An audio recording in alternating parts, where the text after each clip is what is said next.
சசிகலா சொல்கிறாங்கன்னா, சசிகலா வந்து அண்ணா திராவிட முன்னேற்ற கழகத்தில் இன்றைக்கி என்னவா இருக்காங்க?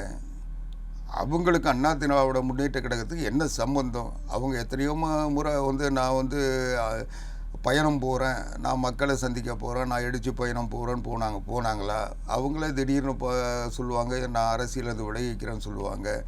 அவங்க வந்து என்னை பொறுத்த வரைக்கும் அவங்க விமர்சனங்களுக்கு அப்பாற்பட்டவங்களாக இருக்குன்னு நான் விரும்புகிறேன். ஆனால் அவங்க வந்து தேவையில்லாமல் அரசியல் நடத்த சொல்ல தான் நாங்கள் அவங்கள விமர்சிக்க வேண்டிய தேவை வருது. ஏன்னா நாங்கள் அவங்கள வந்து புரட்சித் தலைவி அம்மா அவர்களுக்கு அவங்களே சொன்னது போல், நான் அக்காவுக்கு வந்து நான் அரசியலில் ஈடுபட மாட்டேன், அக்காவுக்கு வந்து உண்மையான சேவை செய்கிறதுக்காக தான் நான் இருக்கிறேன், என் குடும்பத்தினர்லாம் அயோக்கியனுங்க, திருடனுங்க, அவனுங்க எல்லாம் நம்பி நான் ஏமாந்துட்டேன், நான் அவங்கள பற்றி தெரியாமல் செஞ்சுட்டேன், இப்போது வந்து அதை தெரிஞ்சுக்கிட்டேன், இனி செய்ய மாட்டேன்னு சொன்னாங்க.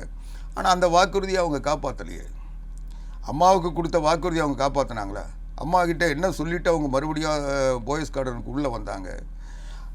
என்னுடைய குடும்பத்தினர் செய்த தவறுகள்லாம் எனக்கு தெரியலை, இப்போ அக்கா வந்து இதை கண்டுபிடிச்சி இதெல்லாம் சொன்னதுக்கு பிறகு நான் வீட்டை விட்டு வெளியே போனதுக்கு பிறகு தான் இவங்கெல்லாம் அயோக்கியத்தனம் செஞ்சுருக்காங்க, இவங்கெல்லாம் வந்து தப்பு செஞ்சுருக்காங்க, அப்படிப்பட்டவங்க எனக்கு தேவையில்லை.